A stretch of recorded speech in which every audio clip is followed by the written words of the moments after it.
Vamos en la tarde de hoy a la palabra de nuestro buen y gran Señor. Para ello les pido que abran sus Biblias en el Nuevo Testamento, carta del apóstol Pablo a los Efesios, capítulo número 5. Y vamos a leer un solo versículo, Efesios 5, versículo 15. Palabras del apóstol.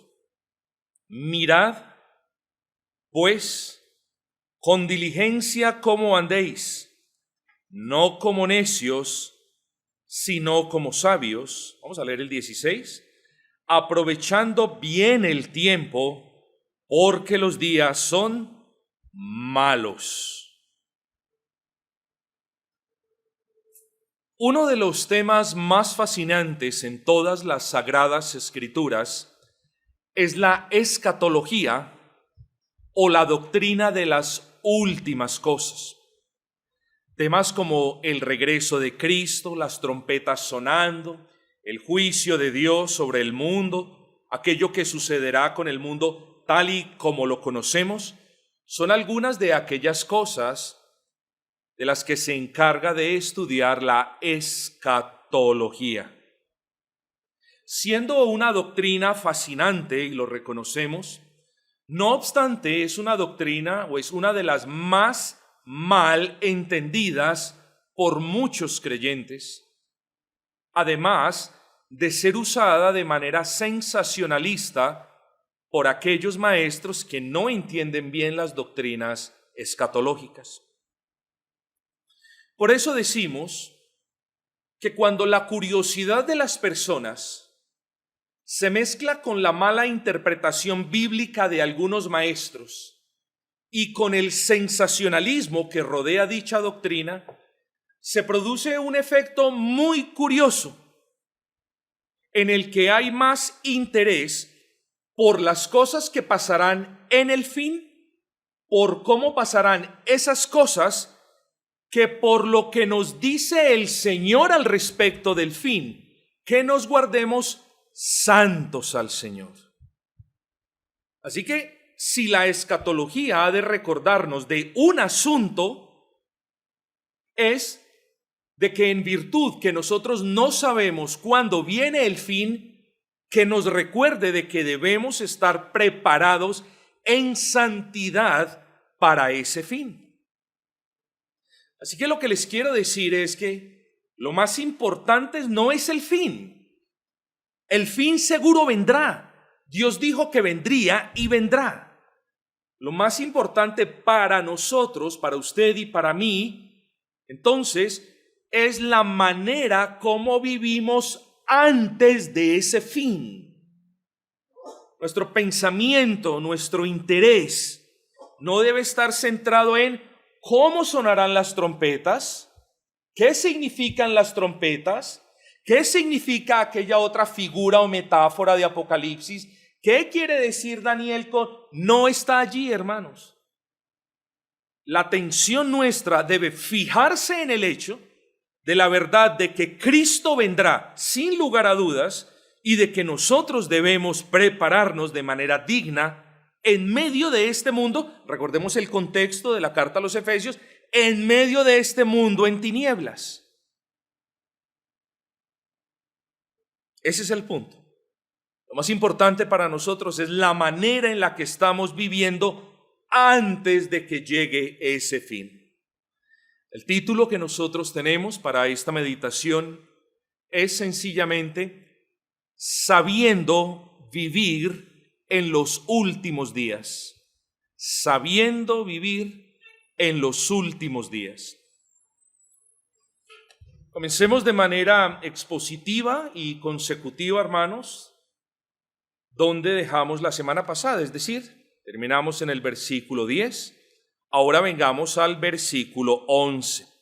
Dice, y no participéis en las obras infructuosas de las tinieblas, sino más bien reprendedlas. Es evidente, usted puede leer el texto de manera muy clara. Nosotros apreciamos en este versículo número 11 dos llamados en uno. En primer lugar nos dice de que no participen, es una orden negativa, no participen en las obras infructuosas de las tinieblas. Y la segunda es una orden activa, positiva, y más bien dice, repréndanlas. Así que son dos cosas que vemos aquí, claras, usted las puede notar, no hay necesidad de profundizar más en el asunto. Obras infructuosas de las tinieblas, usted conoce cuáles son. Las mencionábamos la semana pasada. Son obras que no le dan la gloria a Cristo. Son obras que no son de beneficio para la iglesia. Son obras que no son de beneficio para usted, para su alma. Son obras que no son de edificación para su vida o para la vida de los demás. Son obras que no dan frutos para la gloria de Dios. De repente ahorita vamos a hablar un momento de eso. Entonces dice el apóstol, es una orden doble en un solo versículo. No participen.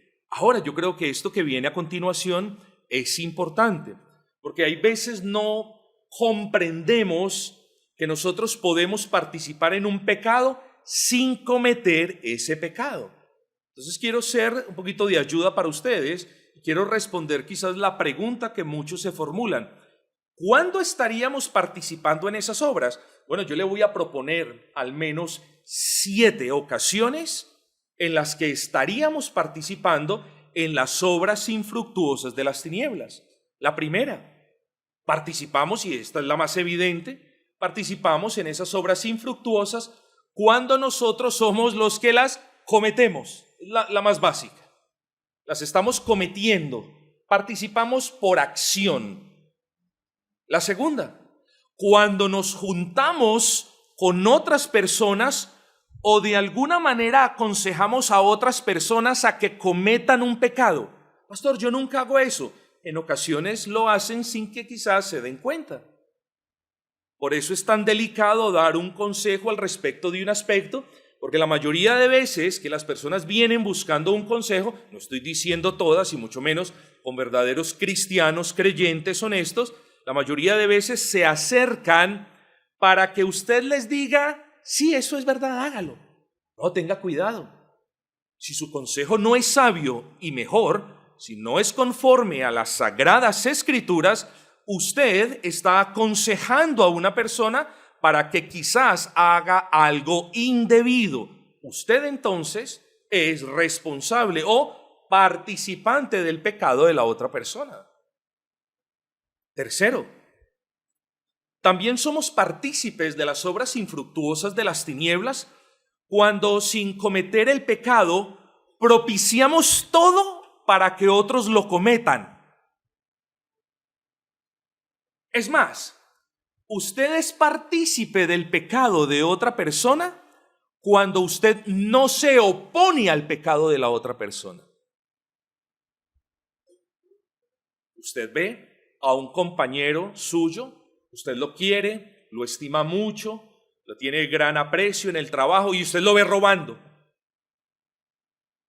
No, por favor, me van a echar, por favor, no lo hagas, no le digas, yo prometo que no vuelvo a robar.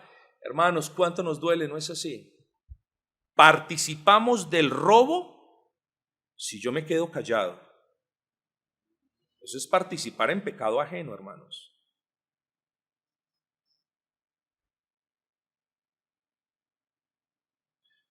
Participamos, en cuarto lugar, de las malas obras cuando toleramos el pecado de otros.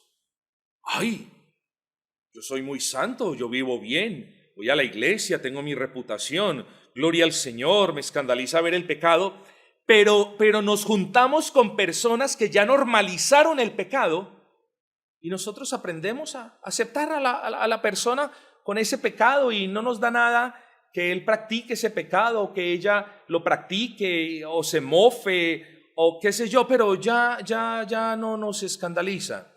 Estamos aceptando el pecado de esa persona. Piénselo bien.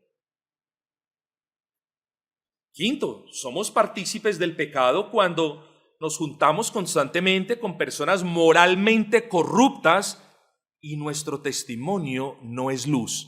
Participamos del pecado de otros porque no somos luz en medio de las tinieblas de los otros.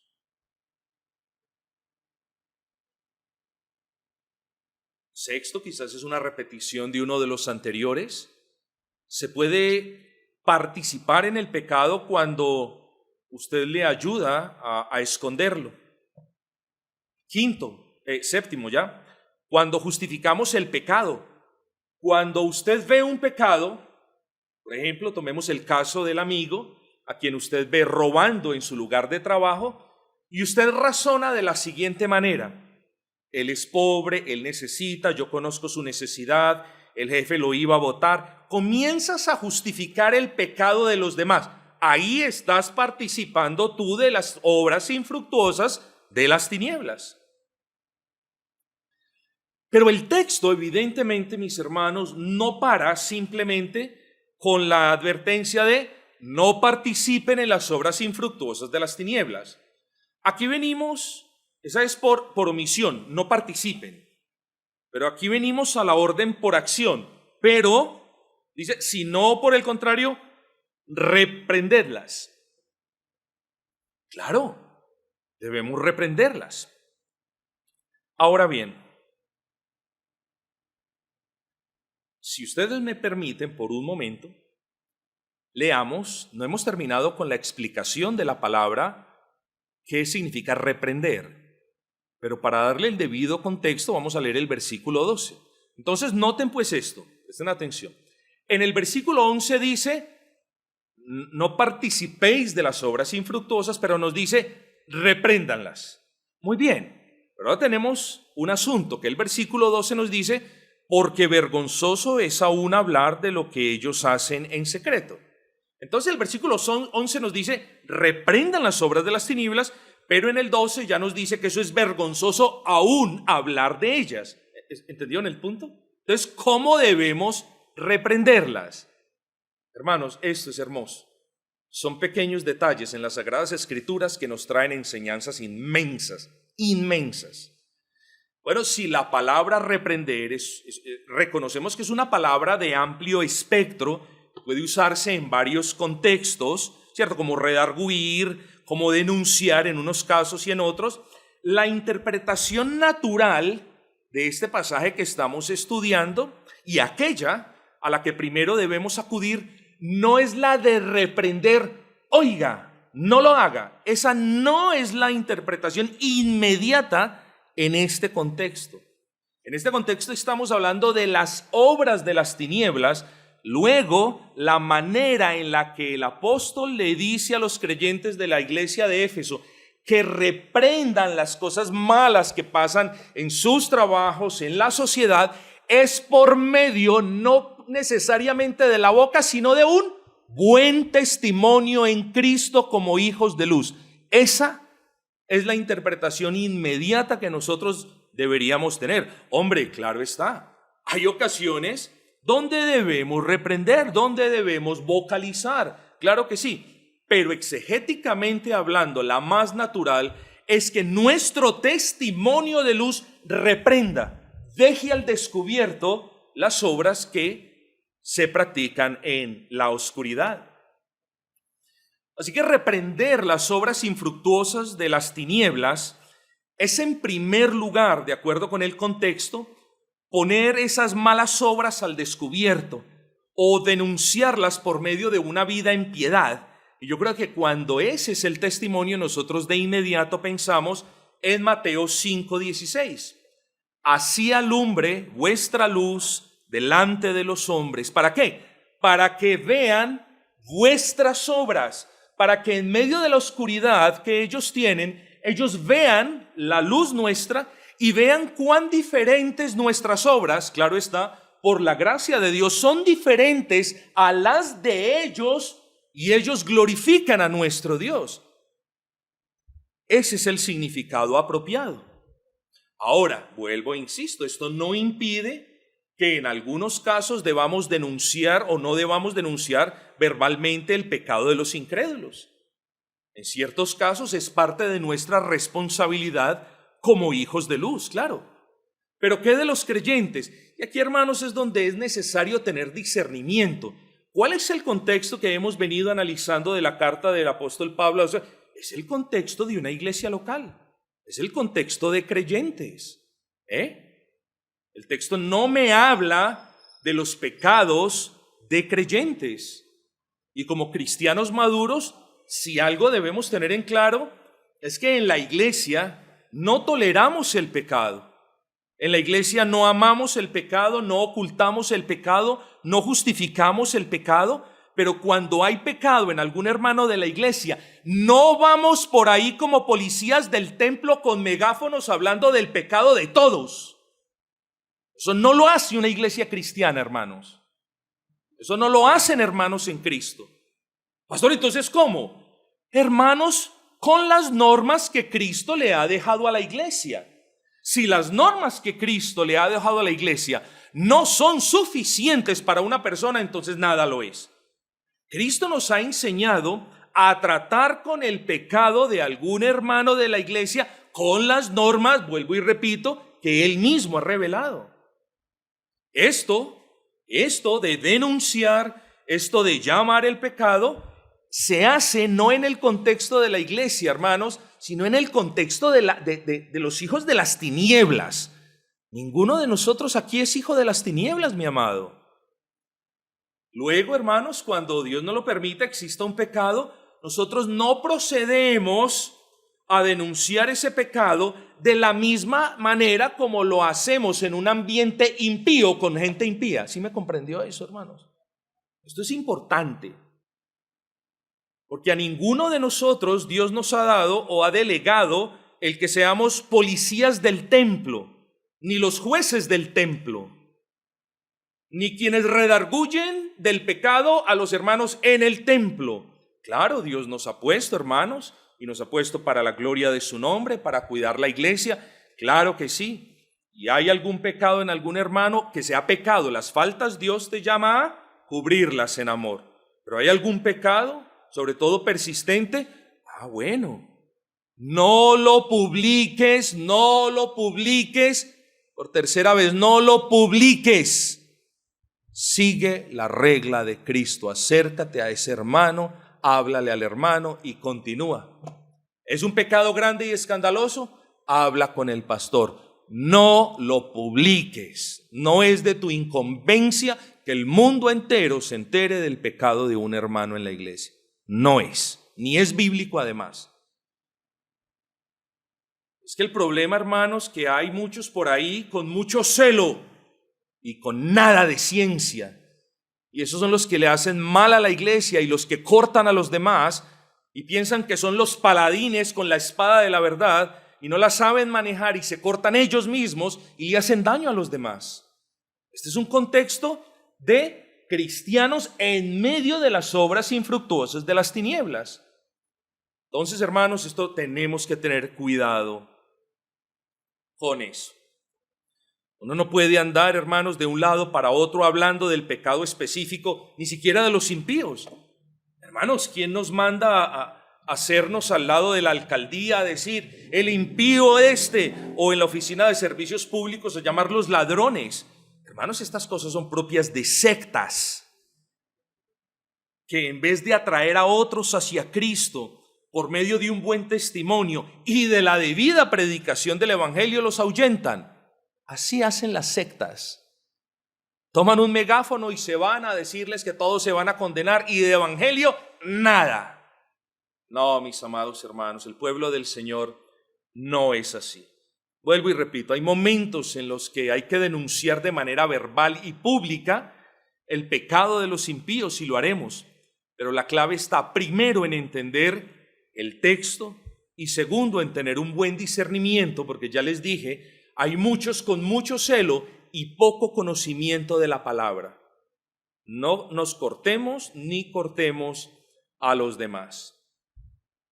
Ahora bien,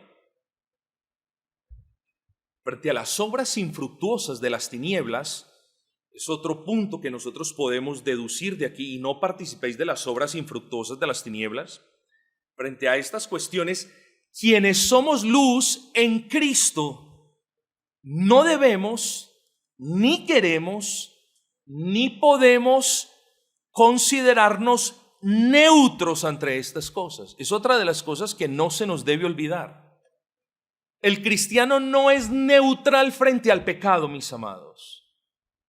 No es concebible, no es natural, no es lógico ni racional decir, bueno, frente a ese pecado yo soy neutral. No, mis amados. ¿Cómo vamos a ser neutrales frente a las obras infructuosas de las tinieblas si cada una de ellas es una violación a la ley de Dios? ¿Cómo vamos a ser neutrales frente al pecado si cada una de esas obras representa todo lo que nos aparta de Dios? ¿Cómo usted va a decir, soy neutral cuando esas obras son las que nos apartan de Dios? ¿Cómo vamos a permanecer neutrales si las obras infructuosas de las tinieblas es todo aquello que Dios rechaza? Yo le hago una pregunta, hermano, ¿cómo va usted a permanecer neutral frente a alguna obra infructuosa de las tinieblas si esas son las cosas por los pecadores se pierden? Hombre, Satanás, una de las mayores victorias es que nosotros no tomemos parte en el pecado. No, ni para bien ni para mal. No, por eso están muchas iglesias como están, porque no llaman pecado a lo que Dios dice que eso es malo. Hermanos, ¿cómo vamos a ser neutrales si las obras infructuosas de las tinieblas son aquellas cosas que Satanás usa para destruir vidas, las drogas, para destruir familias, la inmoralidad sexual, para destruir hogares, ideología de género? ¿Cómo no nos vamos a referir a esas cosas como pecaminosas? Hermanos, lo tenemos que hacer. Tengamos pues cuidado a lo que Pablo nos llama. Ya tenemos una idea clara de lo que es una obra infructuosa, ya dijimos cuáles. Dijimos también que no podemos permanecer neutrales frente a estas cosas. Dijimos también de igual manera que la exhortación del Señor es apartarnos de esas cosas y a reprenderlas principal y primariamente por medio de un buen testimonio. Recuerden el contexto, obras infructuosas de las tinieblas y que nosotros somos hechos luz en Cristo.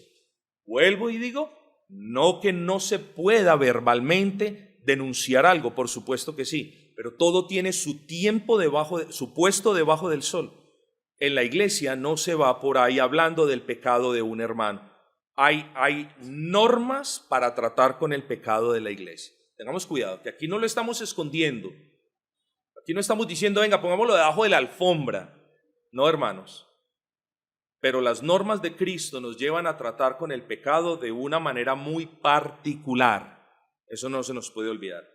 Versículo 13 dice, mas todas las cosas cuando son puestas en evidencia por la luz, son hechas manifiestas, porque la luz es lo que manifiesta todo.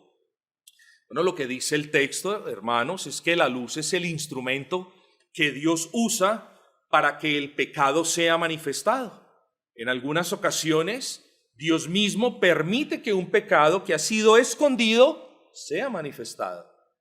Entonces, lo que el Señor está aquí diciendo es, la luz, por ejemplo, puede ser alguna de las providencias del Señor. En esa providencia, se dieron cuenta de que Margarita estaba haciendo esto y esto y esto, sin que su esposo lo supiera.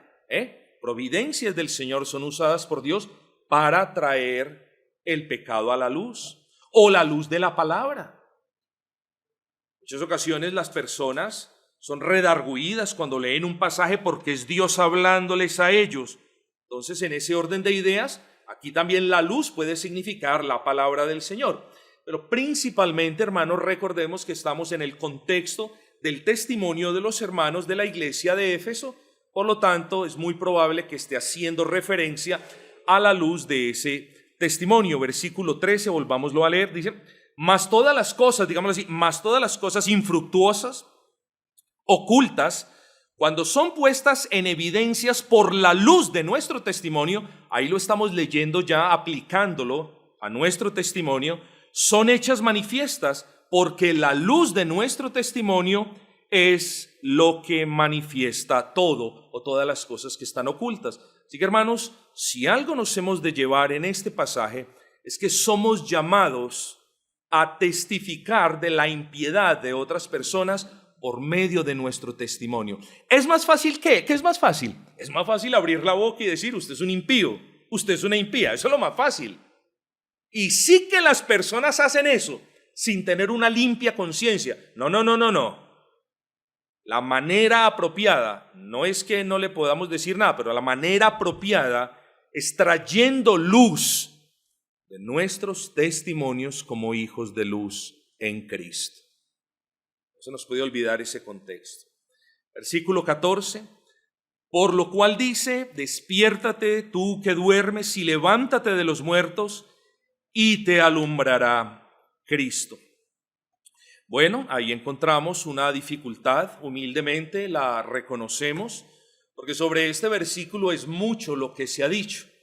Unos creen que es un trozo, un extracto de un himno que se cantaba por allá, cuando se celebraba la Pascua, digámoslo así. Otros dicen que es parte de un himno en los que se solía hablar del bautismo en el momento que subían de las aguas.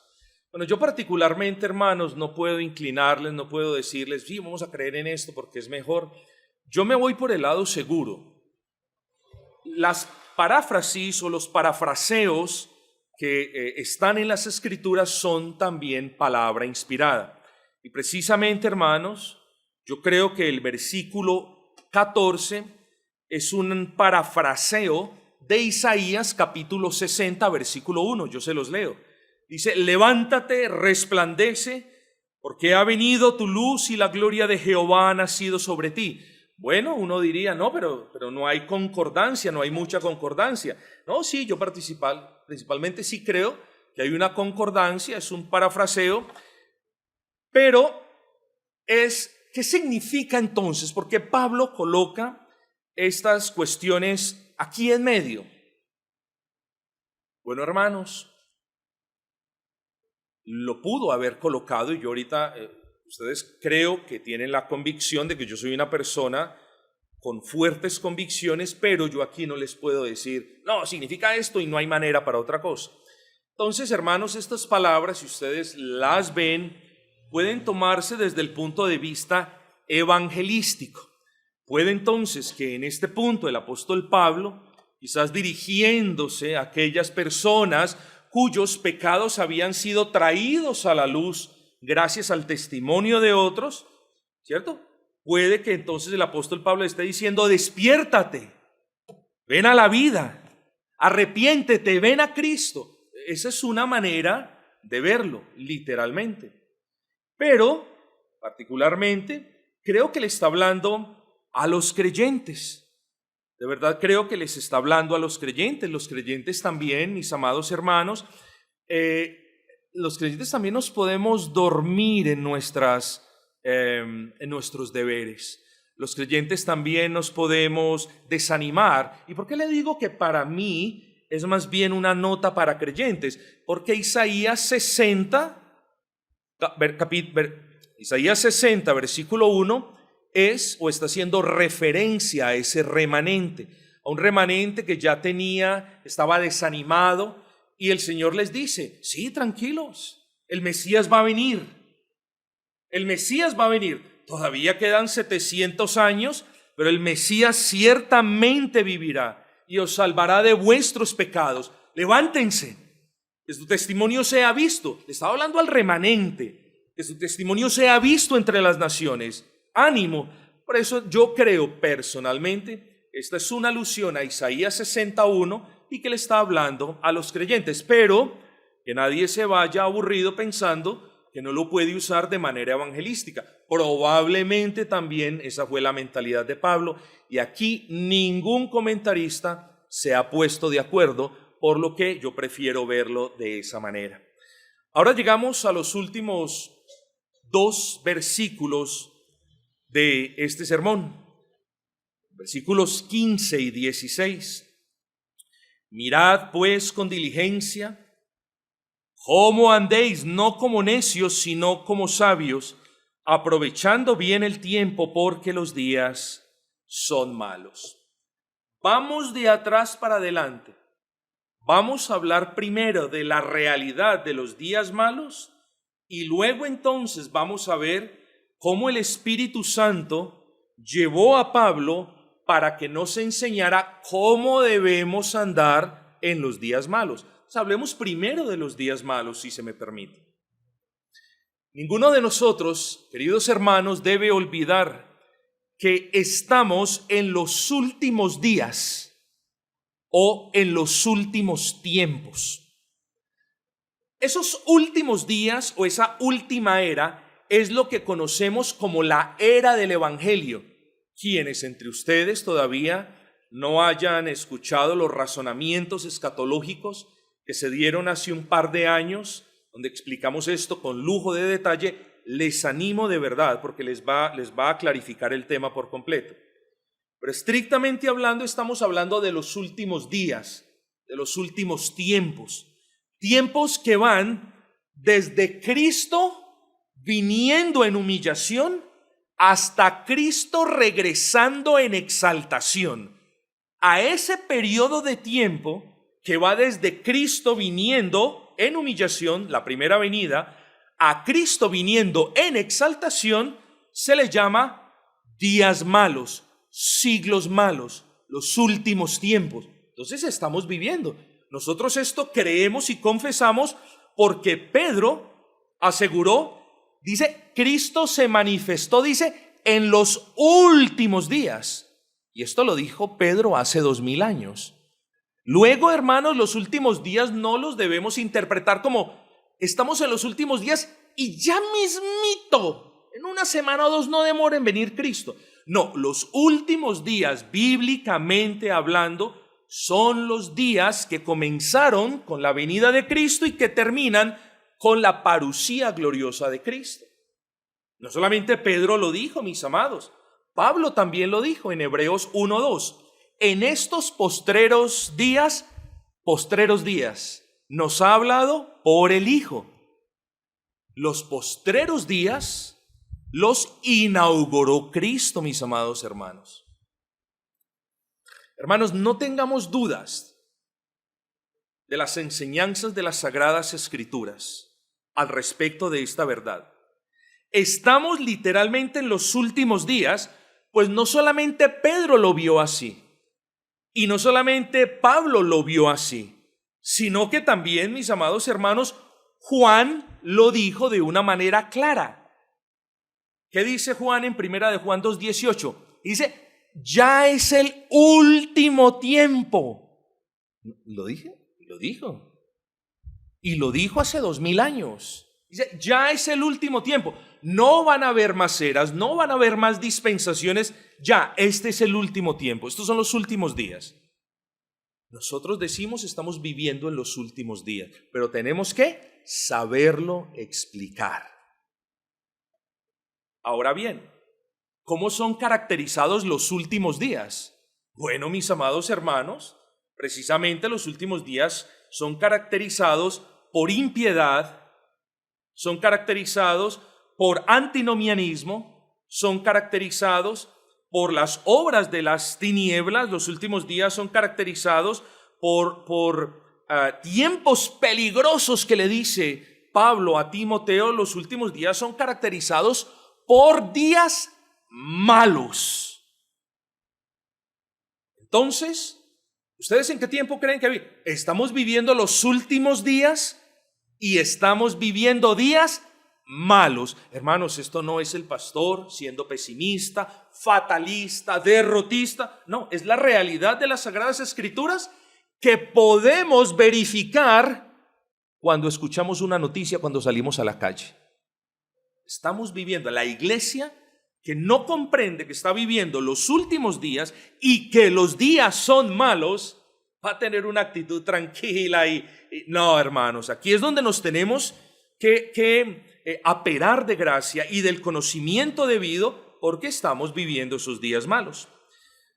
¿O cómo usted no va a creer que son días malos si la maldad se acrecienta, la iniquidad se reproduce, los valores morales van en decadencia? ¿Cómo no vamos a creer que estamos viviendo días malos si vivimos en medio de la mundanalidad y de la inmoralidad sexual más rampante y descarada, que podamos tener memoria? Dígame usted, ¿cómo no vamos a la iglesia de Cristo? ¿Cómo la iglesia de Cristo no le va a creer al Espíritu Santo que nos está advirtiendo los días son malos cuando los mismos profesantes de la fe cristiana han dejado la ley del Señor y el testimonio de muchas iglesias es nulo, por no decir absolutamente invisible? Esos son días malos. Días malos es donde las iglesias no proclaman el evangelio. Días malos es donde las iglesias se ocupan de política y de reparación social cuando a eso no los ha llamado el Señor. Días malos es cuando los gobernantes quieren imponer a sangre y espada las inmoralidades y además que nosotros las aceptemos. Esos son días malos. ¿Con qué argumento nosotros vamos a decir que no estamos viviendo días malos, mis amados hermanos, cuando los congresos legislan en contra de la ley de Dios? Hermanos, ¿no son días malos? Yo le quiero preguntar, ¿no son días malos? La única respuesta que acepto es: no, pastor, no son días malos, son días peores. Así los debemos ver, mis amados. Son días malos. ¿O no son días malos cuando vemos sociedades persiguiendo a cristianos y promocionando toda suerte de valores anticristianos? Son días malos, mis hermanos.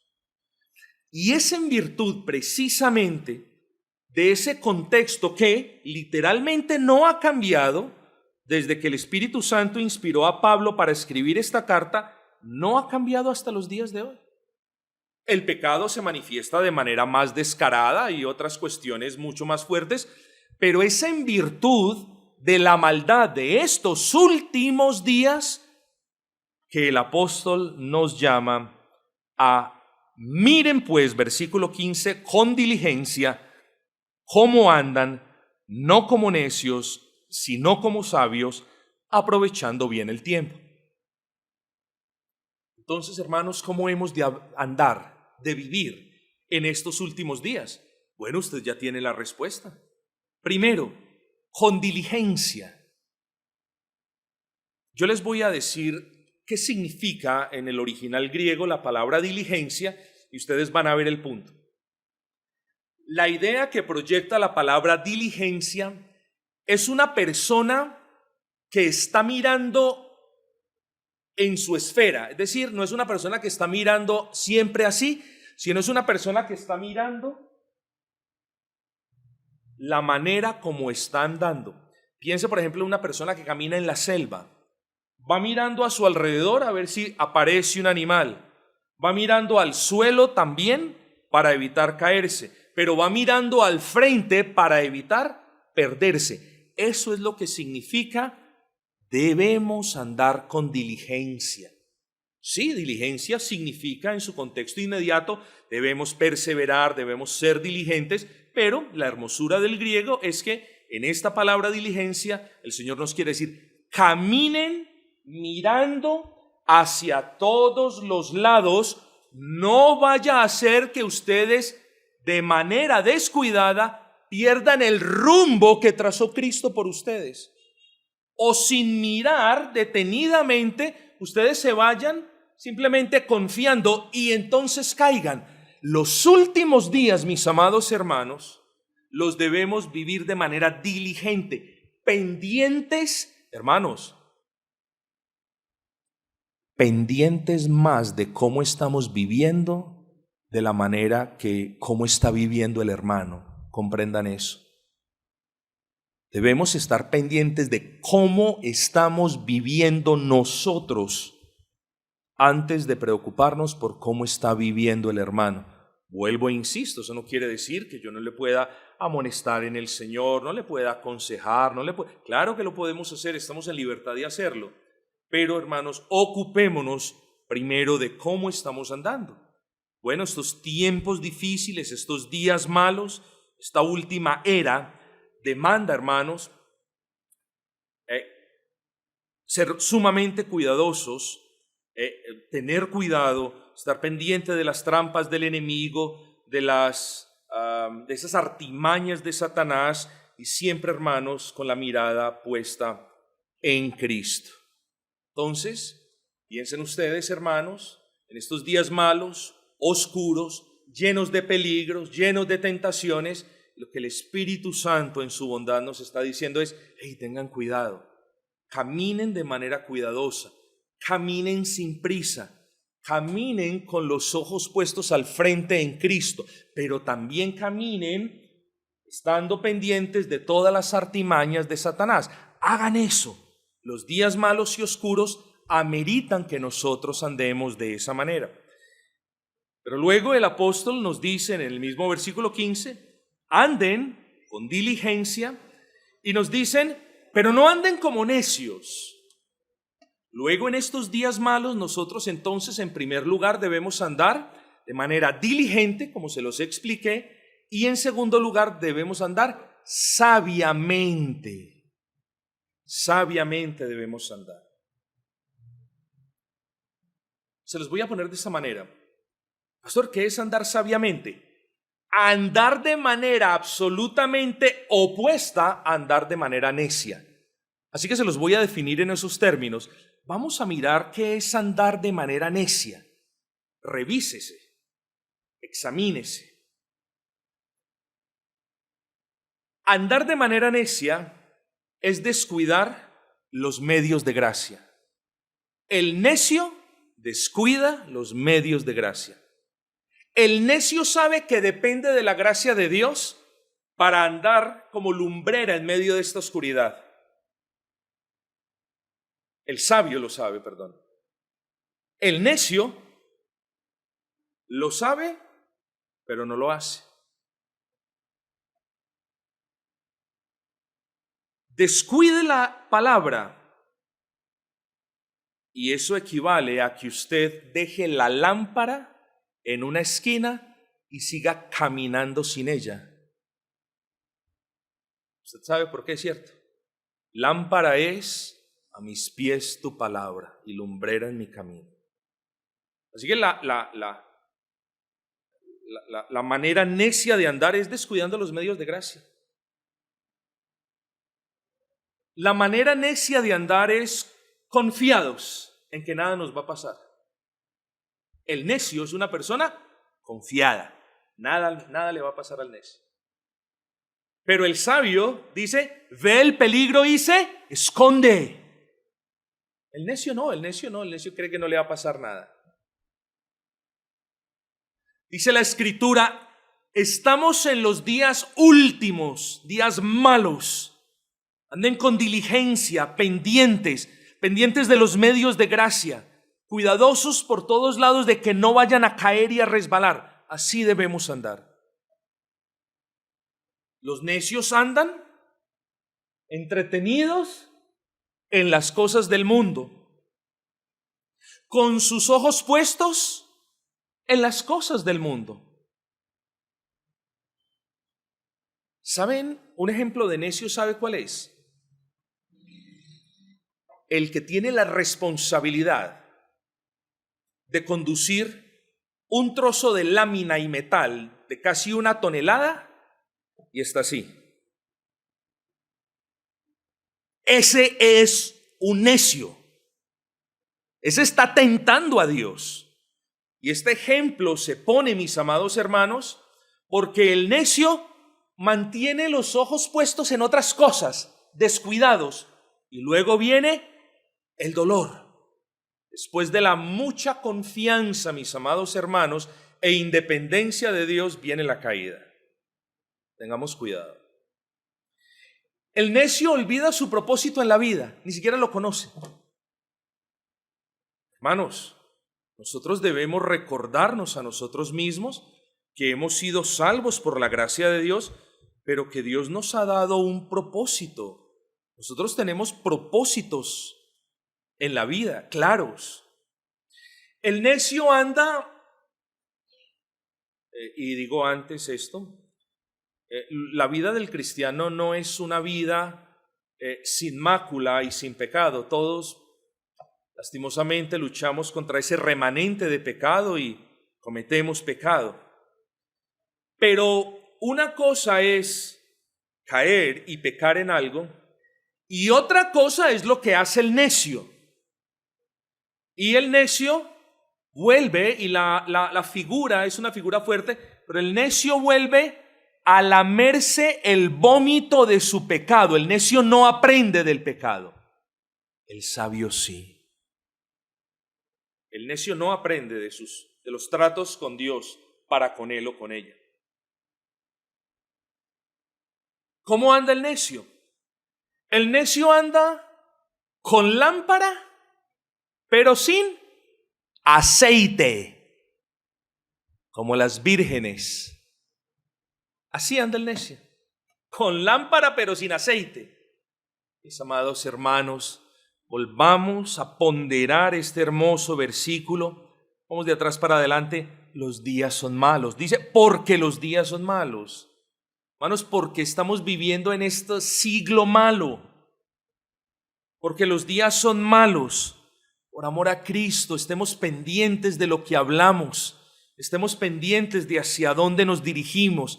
Estemos pendientes de la manera como estamos caminando en el Señor. Porque los días son malos, dice el apóstol. Anden sabiamente, es decir, de una manera contraria a todo lo que hemos enumerado. Pero yo no me puedo ir de aquí, hermanos, sin al menos darle 2 o 3 indicaciones de cómo viven o andan los sabios. Primero, nosotros debemos andar en estos días malos llenos de temor de Dios. Pidámosle, y esto es clave, pidámosle a Dios que infunda más temor suyo en nuestros corazones, porque el principio de la sabiduría es el temor a Jehová. Luego, nosotros no vamos a andar de una manera muy sabia si no tenemos temor de Él. Si yo vengo a las Escrituras y digo, esa advertencia no es para mí, es para el hermano Abelardo. No, esta promesa no es para mí. Si yo vengo a las Escrituras sin temor de Dios, seguro voy a estar andando como un necio dentro de poco tiempo. Pidámosle al Señor que nos conceda la dicha de tener un temor reverente hacia Él, que le temamos más, mis amados hermanos. El sabio, hermanos, cuando el sabio ve una tentación, cuando el sabio sabe que va a caer, cuando el sabio sabe que no va a resistir, cuando el sabio ve algún peligro, ¿qué dice la Escritura? El sabio teme y se aparta del mal. Los mundanos, ¿saben qué le van a decir a esa persona que se aparta del mal? Caballo, miedoso, venga, gallina, pruebe a su Dios. Si usted está con Dios, venga aquí, júntese con nosotros, nada le va a pasar. No, hermanos. Las Escrituras nos llaman a apartarnos del mal en cualquiera de sus formas. Eso hacen los sabios.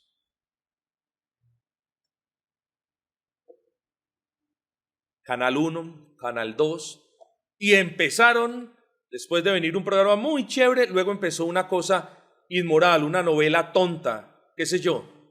Pero ¿y para dónde me voy? Dice, apártese del mal. Nadie lo llama a botar el televisor, nadie le llama a quemar el control, apáguelo o cámbielo. Eso es apartarse del mal.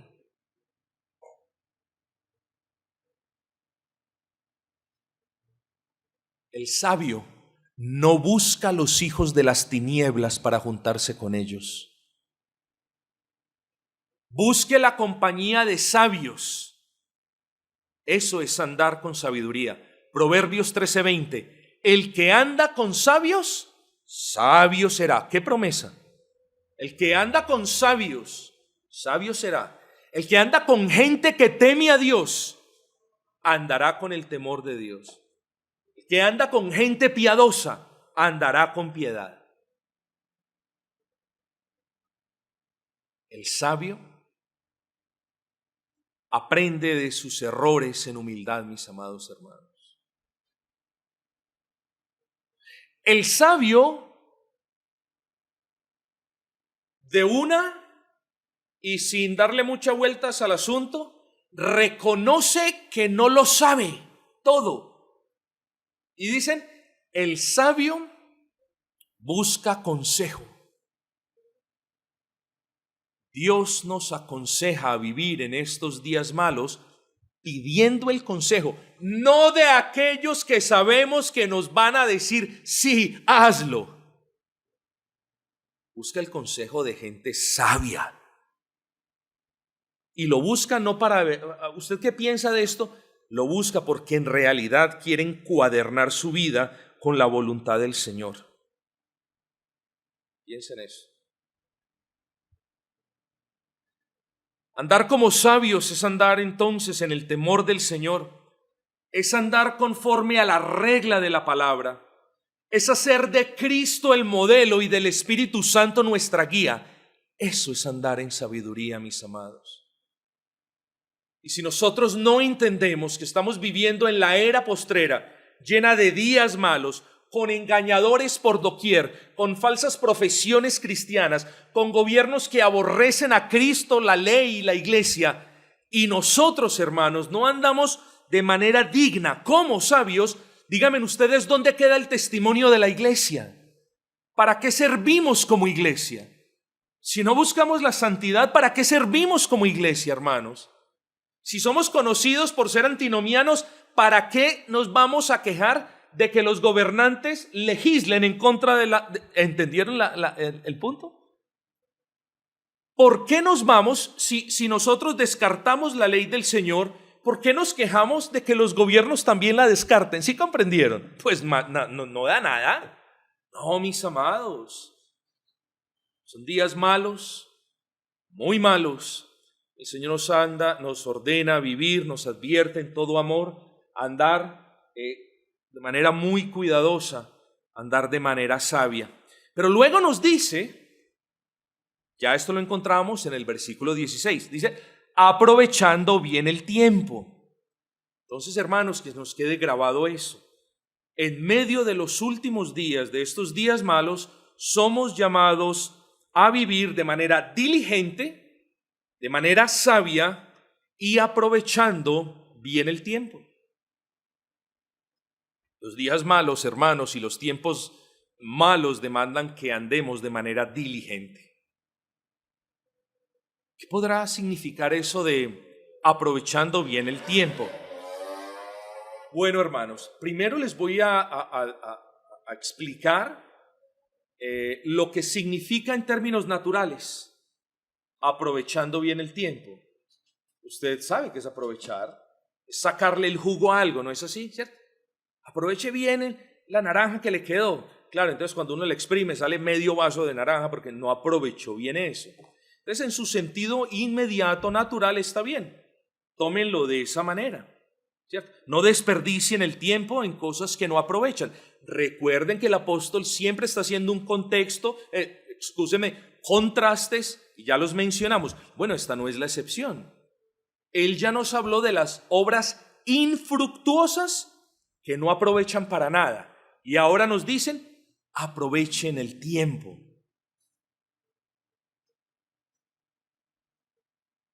No lo gasten en cosas que no edifican. Peor aún, amados hermanos, no lo gasten en cosas que lo debilitan. No empleen su tiempo viendo cosas que en vez de fortalecerlo, lo van a debilitar. Que en vez de animarlo a un camino de piedad, lo van a tentar para que ande en la impiedad. Sea sabio, no pierda el tiempo. Esto no quiere decir que no tengamos tiempo de ocio sano. Esto no quiere decir que no podamos descansar, dormir, hacer una siestica. Eso no quiere decir nada de eso. Hacer una siesta y dormir no necesariamente es perder el tiempo. La pérdida de tiempo se configura cuando hay tiempo disponible y yo no lo uso para el beneficio de mi alma. Ahí se configura la pérdida de tiempo. Yo no estoy perdiendo tiempo cuando estoy ocupado trabajando o haciendo algo. Yo estoy perdiendo tiempo cuando toda una tarde la tengo libre y la dedico a cosas que no aprovechan o simplemente no hago nada para que me aproveche. Y el apóstol nos está diciendo, aprovechen bien el tiempo, los días son malos, ustedes deben fortalecerse. No se entregue a cuestiones triviales o entretenimientos del mundo. Hay entretenimientos que son buenos, pero uno comienza a perder el tiempo cuando se vuelve adicto a esos entretenimientos. Sea mesurado, sea equilibrado. La prioridad no la tiene el cine ni la película, la prioridad la tiene estar fortalecidos. ¿Por qué? Hermanos, porque los días son malos. Usted ya lo escuchó. Sea cuidadoso con el tiempo. Exprímalo al máximo, empléelo con sabiduría. Úselo con diligencia en cosas buenas. Pero esa es la explicación natural. Pero hay un asunto, hermanos, que debemos tener claro. Una de las maneras más grandes en la que los creyentes pierden el tiempo, escuchen bien esto, todos por favor, yo sé que es esperando que el Señor les envíe desde los cielos oportunidades para hacer el bien. Yo quiero hacer el bien, Señor. Dámelas, Señor. Oro por ellas, Señor. Y pasan los días y, pero ¿por qué el Señor no me responde? Hermanos, la mejor manera de aprovechar el tiempo, o más bien de no desperdiciarlo, es buscando las oportunidades de manera activa para ser de beneficio para el prójimo, buscar la gloria del Señor, buscar qué es lo que le ayuda a la iglesia. No se quede esperando que el Señor le dé oportunidades, sea proactivo, búsquelas y el Señor va a bendecir. Puede que unas puertas Dios las cierre, puede que otras Dios las abra. Entonces, hermanos, tengamos en cuenta esto. No perdamos más el tiempo, y no estoy diciendo que orar por bendiciones o por avenidas de servicio sea malo. Con lo que estoy siendo claro es que seamos más proactivos y busquemos esas oportunidades para ser de bendición, para glorificar al Señor, para fortalecer la iglesia. Busquemos oportunidades, hermanos, para predicar el evangelio. Ustedes salen con esta palabra hoy. Mañana van a estar esperando el bus, se van a encontrar a una persona, la conciencia les va a recordar, el pastor aconsejó de buscar oportunidades, usted va a ver a la persona, pero dice, no, mejor no, después.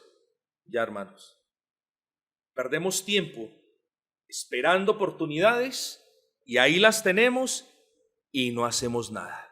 No perdamos el tiempo. Los días son malos, la gente necesita escuchar el evangelio.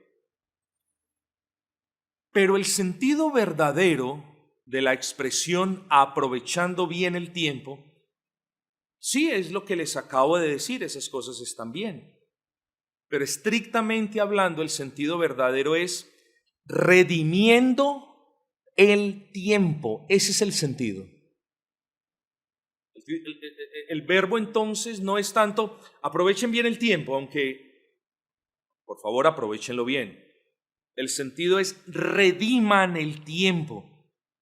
Ahora bien, ¿cómo se redime el tiempo? Unos dicen que el tiempo perdido ya se perdió, ¿cierto? Y que no hay nada que hacer.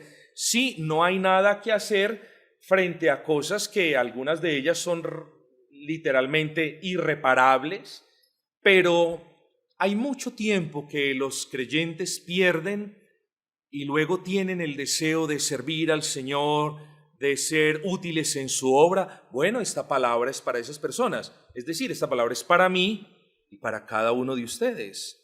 Porque estoy convencido de que de alguna manera hemos perdido tiempo, no hemos servido al Señor, nos hemos dedicado a cosas que quizás no son muy edificantes y a edificarnos a nosotros, esas cosas las hemos dejado de lado. Bueno, luego esta palabra es para nosotros. Vivimos en días malos donde debemos redimir el tiempo. ¿Cómo redimirlo? O sea, ¿cómo yo voy a comprar el tiempo? No lo puedo comprar. Hermanos, yo creo que el tiempo de alguna manera sí se puede redimir o recuperar con el favor de Dios. Si usted ha perdido mucho tiempo hasta el día de hoy, el consejo del apóstol no solo es administre bien el tiempo, aprovéchelo bien, sino rescátenlo. Ahora, ¿cómo? ¿Cómo rescatamos el tiempo que hemos perdido? Hermanos, duplicando con diligencia y esfuerzo en el tiempo presente para hacer aquellas cosas buenas y nobles que no hicimos en el pasado. Así se redime el tiempo. El tiempo no se redime, yo voy a esperar a que aparezcan 2 horas más. No, el tiempo es redoblando los esfuerzos en el presente para hacer las cosas que no hicimos en el pasado. Así se redime el tiempo, mis amados hermanos. El tiempo no se redime de manera mágica. El tiempo se redime cuando el Señor bendice los esfuerzos redoblados de una persona que ahora quieren hacer, personas que quieren lo que no hicieron antes. Bueno, hermanos, así se redime el tiempo. Y eso es lo que el apóstol le está diciendo a los hermanos. Ya perdieron mucho tiempo. Cuando eran hijos de las tinieblas, ya perdieron mucho tiempo. Fueron muchos años los que pasaron sin Cristo. Ahora son hijos de la luz. Son luz en Cristo, dice el apóstol. No participen en las obras infructuosas de las tinieblas. Que vuestro testimonio brille delante de ellos y así ellos sean reprendidos. Esas son las instrucciones que nos da el apóstol Pablo. El apóstol nos recuerda, mis amados hermanos, una verdad bíblica, ya lo provee en las Escrituras. Pedro, Pablo, Juan hablan siempre de la era del Evangelio o desde la venida gloriosa de Cristo hasta el final como los tiempos postreros, como los últimos días. Estamos en los últimos días. Y además debemos saber explicar por qué. Porque son días malos, hermanos. Días malos, donde la iniquidad rampante se está apoderando del mundo entero. Bueno, nosotros, hermanos, somos llamados entonces a no participar en ninguna de las obras infructuosas y oscuras de las tinieblas. Somos llamados, la iglesia, a reprenderlas. ¿Cómo? Saliendo como locos con megáfonos. No, señores. Viviendo para la gloria de Cristo y reflejando la gloria de Cristo y su santidad en medio de este mundo malo. Noten, hermanos, la amorosa exhortación del apóstol. Hermanos de la iglesia de Éfeso, es como si les estuviera hablando en ese tono. Los días son malos, los días son oscuros. Sean cuidadosos cómo andan en Cristo. Presten atención a cómo están andando en Cristo. Sean diligentes, sean sabios. Atrás la necedad, ustedes ya no son necios, anden como sabios y rediman el tiempo. Ya perdieron mucho tiempo. Redoblemos esfuerzos para ganar mucho de ese tiempo que perdimos y seguramente Dios en su gracia magnificará esos débiles esfuerzos y será de bendición para la iglesia. Vamos a hacer eso, hermanos, ¿no les parece? Vamos a hacer eso, son días malos, son días oscuros. Llegará un día donde todos estaremos reposando en la presencia del Señor, pero creo que vale muchísimo la pena esta exhortación del apóstol, o mejor dicho, de Dios mismo por medio del apóstol. Los días son malos, rediman el tiempo perdido. Yo creo que no cabría en una hoja el número de ceros de los segundos que hemos perdido, de cada minuto que hemos perdido, de cada hora que hemos mal empleado. Bueno, hermanos, ¿cuántos días de vida nos queden? No lo sabemos. Lo que sí sabemos, o a lo que nos exhorta la palabra, es que los días que nos queden, las horas, minutos y segundos que nos queden, pidámosle al Señor que podamos redoblar esfuerzos, redimiendo así toda esa cantidad de tiempo que perdimos. Y no sé usted, pero yo me avergüenzo de todo el tiempo perdido. Bendito sea el Señor y su gloriosa palabra.